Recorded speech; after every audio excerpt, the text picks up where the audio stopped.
Welcome back to another video. I hope you're all keeping safe and well. Today, courtesy of William Hill, I'll be talking to Tottenham Hotspur legend Gary Mabbutt, 16 years a Spurs player, 11 years as a Tottenham captain, a UEFA Cup winner with Tottenham in 1984, and our last captain to lift the FA Cup in 1991. I will also be asking Gary Mabbutt about his Spurs career, his thoughts on Jose Mourinho, when will the trophies be coming, and will Harry Kane beat Jimmy Greaves' record?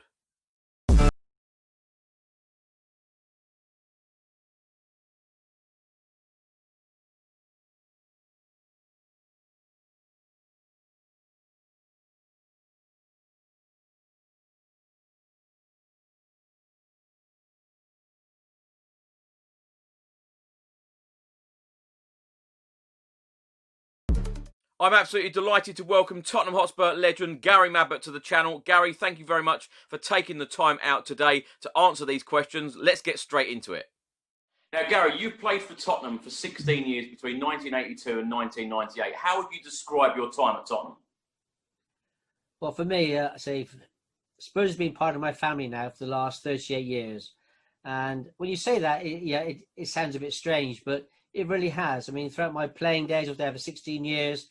Since then, I've been sort of a global club ambassador, and it takes over. And it's all been part of you every single day of your life. Wherever you go, fortunately, people will know you and will always discuss the club with you, what's happening at the club, how are things going with you. So for me, the first day I arrived at Spurs, when I came up after speaking to Bill Nicholson on the phone in Bristol, I drove up to meet Bill at the stadium. And the moment I drove through those wrought iron gates at the old White Hart Lane, I just knew this is where I wanted to be. And I was very fortunate that things happened very quickly for me. I was expected to be in the reserves for a couple of years, learning my trade as going into the Division 1 as it was then. And funnily enough, I got into the team 2 weeks later and stayed there for 16 years. So I had a fantastic time at the club. I mean, you can imagine, me arriving from Bristol Rovers, Spurs were used to signing big international stars.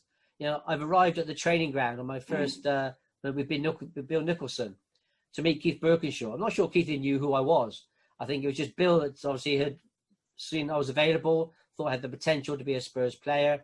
I walked into the canteen when all the players had finished training, and all international stars. I'd never seen them before, either on Match of the Day or on Top of the Pops. So it was like quite amazing to walk in there and to get in the first team within 2 or 3 weeks was just phenomenal. But I felt comfortable. And as far as the sports are concerned, imagine them going into that first league game of the season. We were home our first game to Luton Town, thinking, who the heck is this? £105,000, end of season bargain basement sale from Bristol Rovers. I went out, the first 5 minutes we got a free kick. I made a run in the box. Glenn Hoddle, as always, put the ball on my head and I scored. And then from that moment to this day, my relationship with the Spurs fans has been absolutely incredible. And I think I had chances to leave the club throughout the 80s, to go to Liverpool, Man United, Arsenal, should I say, Atletico Madrid and Lyon. But my relationship that I had with the supporters, I was loving my football at the club. So no, I always get asked, Chris, about, people will say to me when I do Q&As and go to these theatre sort of talks and everything, they say, Gary, one thing, you were at this club for 16 years, captain for 11 years. We never once saw you kiss the Spurs badge on the field. Why was that? And my answer is absolutely honest. I say, because I didn't need to. The Spurs fans know exactly what the club means to me.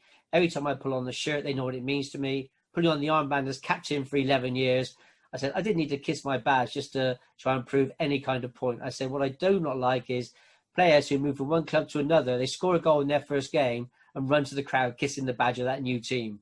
That to me is not what the badge is all about. It's there, the pride that you're playing for your club. And so that's what I've had from my whole time being part of the club. Gary, in the time that I've supported Tottenham, even as a young kid, I wrote to you a couple of times. You even wrote back, you wrote back every time. You sent me signed photographs. You answered any questions that I wanted. So obviously the fans mean an awful lot to you. Yeah, absolutely. During my playing days, I mean, I had two secretaries. One was for my football fan mail. One was my diabetes fan mail. Because obviously the diabetes ones were wanting more in-depth answers about their son has just been diagnosed with diabetes or their daughter. Could they play football still? The other ones were typical football ones, just asking you to sign things or just a few general questions. So I made sure having the two secretaries that hopefully every letter that I got sent that I received an answer. I think that's vital in the game. You're put in a certain position as being when you are playing for a club like Spurs, one of the best clubs in the world, and you have something to maintain a responsibility within the club. And for me, if I'd have not answered my mail or chucked it in the bin, then I think that I'd have been very disappointed. So no, most things I got I could respond to, I did. Gary, your first medal at Tottenham Hotspur Football Club was in 1984, the UEFA Cup. What was it like that evening? And then, of course, 7 years later, 1991, you are captain of the FA Cup winning side. Yes, Chris. I think the UEFA Cup in 1984, I mean, what an incredible night that was.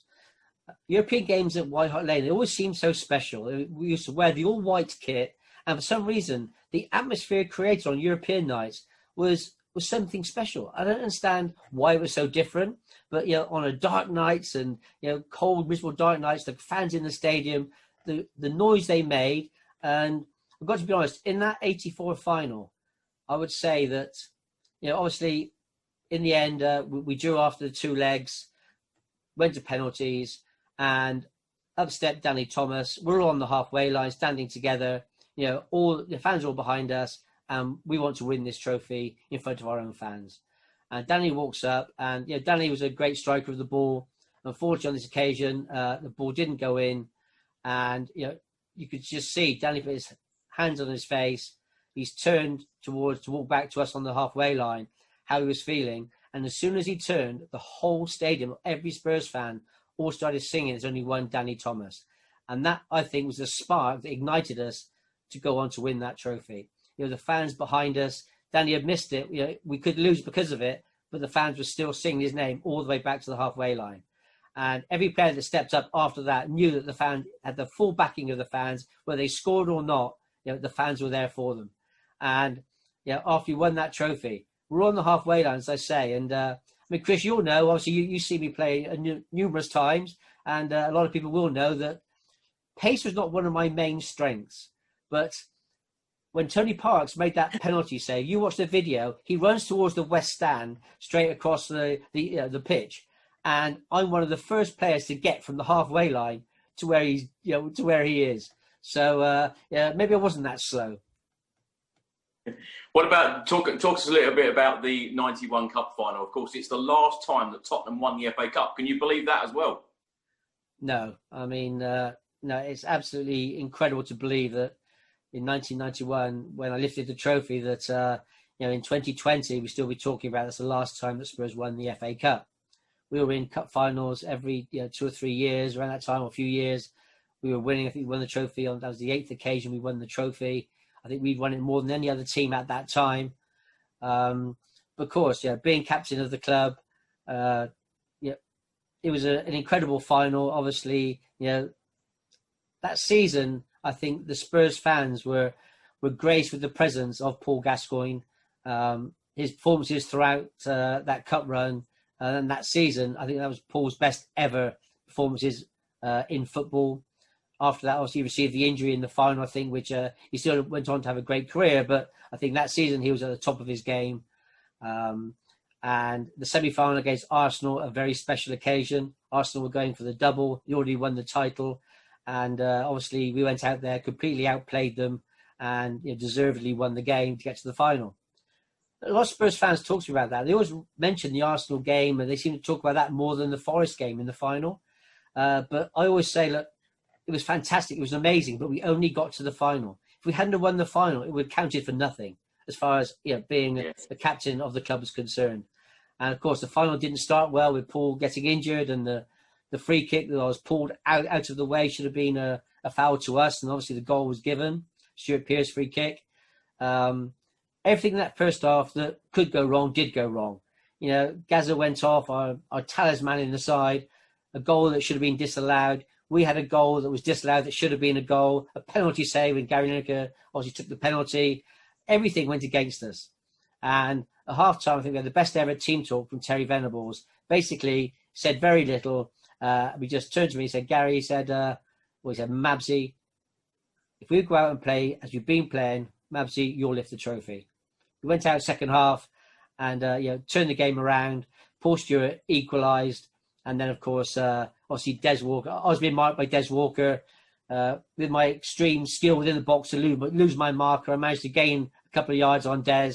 Naeem hit a perfect ball to where which we planned. He put two arms in the air, which meant it's coming to the far post to me. So I've done my go towards it, check out, got the space on Des, got the space. The ball's coming straight for me on the edge of the 6-yard box.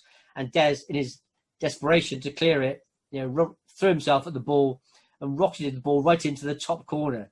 Probably far better than I could have done. So, yeah, obviously, I had a lot of sympathy for Des. I've been in that situation. And but for me, when that final whistle went, wow, to win the FA Cup as captain of Spurs. And it's funny because you all congratulate each other, and then suddenly you have like a 10-minute wait at the bottom of the steps. And when I was a boy, we were a footballing family, and FA Cup final was a special day. The whole day. It was one of the only games that was shown live on TV. It started about 9 o'clock in the morning with breakfast with the teams. Then it's a cup final knockout and how the teams got there, travelling on the coach with the team, arriving at Wembley with the team, and it was all part. And basically, I knew it all because I'd seen it so many times. And here I was going through it. And we used to watch the final until the captain had lifted the FA Cup. And then myself, my brother and father would go to the local football pitches and play football. And I remember thinking about that, standing at the bottom of the steps at Wembley while I was there. And also, we had a game called Subutio then, like flicking the football game, which I'm sure you'll remember, Chris. Yeah. And my brother was 2.5 years older than me. He always used to beat me. We used to put the green pitch out on our lounge carpet. Unfortunately, our lounge carpet was ribbed, so the ball was rolling everywhere. We did our best, and I finally beat him in the FA Cup final on our lovely little cotton pitch. And I can remember running around the whole house, the whole garden, with this tiny little plastic FA Cup held aloft above my head. And I was thinking to myself at the bottom of the steps at Wembley, I'm now going to be walking up to actually receive that trophy. And it was great. The Duke and Duchess of Kent were there, Prince Charles, Princess Diana. And I can remember receiving the trophy and that moment when I turned and shared that moment with the Spurs fans in the stadium all over the world was immense. And I think if anybody's got that picture and see the smile on my face, you know exactly what it meant to me. Now, Gary, the year ends in 1 this season. Now, will it be Tottenham's year? We've had many false dawns, Chris. And throughout my playing days, we believe we're going to win a trophy every season that we started. But for me, I think with everything to do with the COVID situation and no fans in the stadiums and all the strange things that happen, there's going to be nothing stranger than this season. I believe that Spurs have got a great opportunity of putting in a sustained challenge at the top of the table and in cup competitions. Now, I can say that now as a fan. As players, we never thought ahead to what we could achieve or what could be done. Every game that you come up against, that's all Jose and the players will be thinking about, the next game. You have to win every single game that you play. No matter what the competition, winning games breeds confidence. If you can breed that confidence, gain consistency, and get a squad of players that are combined, are committed to going out on that field of play and doing exactly what you're told as a team together and winning games, I feel that things are starting to fall into place for us at Tottenham. And a great transfer window. I believe the players that have been brought in, I think, really add to the squad. I think that offensively going forward, well, there's no team in the world want to play against our forward line. Bale, Son, Kane, Lamela, Lo Celso, Mora, all of those will create havoc amongst other defences. And at their end of the field, I think we've got some good signings have come in defensively. Throughout the whole team, every single training session, there is still work to be done. No matter how badly you're doing or how well you're doing, there are still things to be worked on. every single goal that you concede in football, there is a mistake somewhere on the field of play. And getting your players to make the least mistakes than any other team is the only way that you can win things. And so I believe we've got a squad of players who are more than capable of this season being very exciting, going out, destroying teams with our offensive play, and being solid at the back is, all and through the midfield areas, and winning those battles is going to be key to our success this season. And, it's there. The opportunity, I believe, is there for someone to grasp. It's a bit like the year when Leicester won the title. I don't think it's going to be a dominating force in the Premier League. I think it's wide open for any team, say, to seize an opportunity and make a real push for it. And, we're one of those teams. So I'm expecting us to be up there in the top areas and fighting for the major honours this season. Coming from a fan. If I'm a player, I can't say that, but... Obviously, though, Gary, with Jose Mourinho coming in and Mauricio Pochettino obviously being sacked last year, surely, the pressure is perhaps the wrong word to use, but surely Tottenham have to be putting trophies in the cabinet very, very soon. Well, of course, Chris. I mean, every single player wants to win something every single year. You want to be winners. At the end of your career, you want to be able to, your grandchildren come and say, "Oh, Dad, Grandpa, what did you do? I was a footballer. Oh, what did you win?" Well, I came fourth in the league a couple of times. I mean, no, actually, you want to say, well, turn to the wall. Look at those pictures. Look at that trophy cabinet there. Look what I received. Look at my medals. That's what players want to have. Players want to win things, no matter what the competition. And don't get me wrong here, but there are some clubs that, do not put everything into every competition. I think Jose does. And for me, that is the only way to go. If you're winning games, continually winning games, it breeds confidence throughout the whole squad. It breeds consistency. It makes other teams fear you. And for me, no matter whether it's a League Cup competition, Europa League competition, or whatever it's going to be, you go out every single game to win every single match. And, that has to be instilled in the players. And I think, Jose's been able to do that throughout his career and proven by what he's achieved in his own trophy cabinet. But yes, it'd be great for us to be putting in sustained challenges for the major honours, and there's no reason at all why we can't do that this season. Gary, I want to talk about Harry Kane. Of course, on Thursday night, he got his 200th goal for Tottenham in 300 appearances. What a record that is. He is now only 66 behind Jimmy Greaves with the record. Do you think he's going to beat Jimmy Greaves' record? Yes. I was lucky enough to see Harry coming through the ranks. And how he grew in stature when he, was fighting through his on loan days, coming back to the club, going out on loan again, coming back out on loan again. That can break players. And it was the total opposite in Harry's case. He grew in stature throughout all of those times. He took it, every single opportunity he had, he seized it and used it as an experience to move forward. And for me, the player we're seeing now was all instilled in him throughout all those on loan periods of time, coming back to the club, learning the game. I mean, he's a player, I feel a bit, in my last training session at Spurs, I was still learning the game. He never stopped learning. Everything, in every single game, there'll be things that happen that you learn from. And I think Harry's one of those players. He sees ways, and he's very intelligent. He sees ways to improve himself, whether it be on the goal scoring front, as assists front, as a team player. As captain of the side, of course, for club and country. He's been immense when he's been in those roles. So, yes, I'm a big fan of Harry's. I think he's, the way he's come through all of that, come through the doubt that was put on his head and in front of him in those years. But then look at the player now we've got. I've been lucky enough to see him in training a number of times. I played with some great strikers in my own time. The likes of Steve Archibald, Clive Allen, Gary Lineker, Teddy Sheringham, Jurgen Klinsmann, David Ginola. And, Harry, when I see Harry in training, his backlift that he needs is virtually minimal. He catches defenders and goalkeepers out so quickly and so easily with his ability to gain, even the smallest space to get an effort on goal. I feel he's a player that, he is at times our talisman when he's on the field of play. He suffered a few injuries where I think we've suffered as a team over a period of times. But I think now we've got a squad of players. Of course, the re-signing of Gareth Bale has been a major influence, I think, in the dynamics we now have within our dressing room. The belief has grown that we can achieve things. And as I say, I'm very excited about the season ahead. Gary, you mentioned Teddy Sheringham and Jurgen Klinsmann there. It's one of my favourite seasons, the 94-95 season. Of course, that attacking play at the start of the season under Ossie Ardiles. How did it feel as a player and as Spurs captain at the time when we just signed Jurgen Klinsmann, of course, the German superstar? No, it was. I mean, again, in a way, it's a bit like the re-signing of Gareth Bale. Jurgen had won everything where he'd been.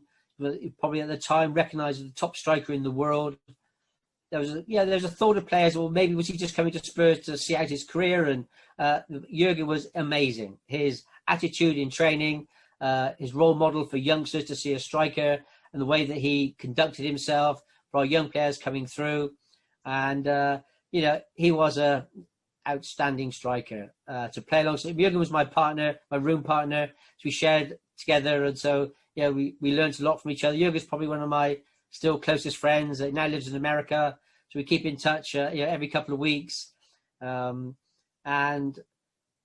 when he joined us, again, you get that belief that, hey, the club really intends to do something this season. They're showing their intentions to move forward.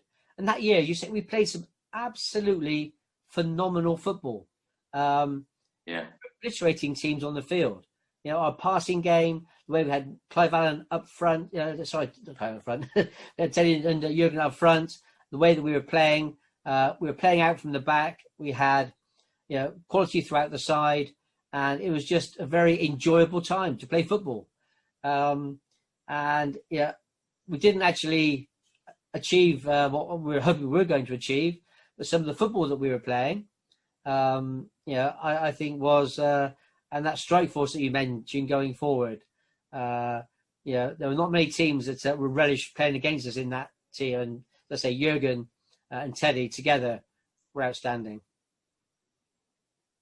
Gary, thank you so much for your time today. I really appreciate it. And come on, you Spurs. Cheers, Chris. And thanks for all your support, mate. Keep it going. Thank you very much.